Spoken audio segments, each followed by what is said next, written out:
ఈరోజు మేము ముఖ్యంగా ఏంటంటే ఎక్కడనైతే ఉద్యమం జరిగిందో అక్కడనే వచ్చి కృతజ్ఞతలు తెలియజేయాలనుకున్నాం.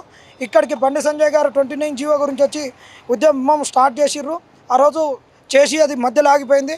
మీరు ఇట్లా వచ్చి ఎట్టపోతుంటే మాకు అప్పటి నుంచి వాళ్ళు లీగల్గా కూడా వాళ్ళు సహకరిస్తున్నారు. అదేవిధంగా వాళ్ళ 29 జీవో ఉంది, దానికి రద్దు కావాలి, రద్దు గురించి కూడా మీరు సహకరించాలంటే సహకరిస్తామని చెప్పారు. అడ్వకేట్ని పెడతామన్నారు, మాట్లాడారు. వీళ్ళు ప్రభుత్వం డివిజన్లు పెంచిపోతుంటే అక్కడ కూడా అడ్వకేట్ని పెడుతున్నారు. కాబట్టి మేము బీజేపీ పార్టీకి కూడా అధ్యక్షుల గారికి, అదేవిధంగా బండి సంజయ్ అన్న గారికి, మరీ ముఖ్యంగా బండి సంజయ్ అన్న గారికి కూడా కృతజ్ఞతలు తెలియజేసుకున్నాం. మాకు ఇక న్యాయం దక్కదనుకున్నటువంటి స్థాయిలో ఈ హైకోర్టు ఈ తీర్పునివ్వడం వల్ల మాకందరికీ కూడా చాలా సంతోషంగా ఉంది.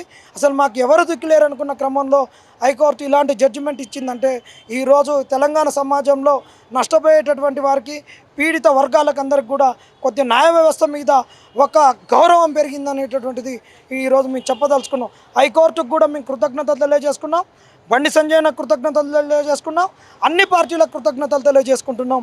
ఈ విధంగా ప్రతి పార్టీ కూడా అన్కండిషనల్గా నిరుద్యోగులు చేస్తున్నటువంటి పోరాటానికి వీళ్ళు సహకరించాలి. వాళ్ళు అండగా నిలబడాల్సిన అవసరం ఎంత అయింది. అవసరం ఉన్నప్పుడు ఆ రోజు బండి సంజయ్ గారు ఏ విధంగా కొట్లాడిండో అట్లా ఈ పార్టీలో అందరూ వచ్చి కొట్లాడాలి.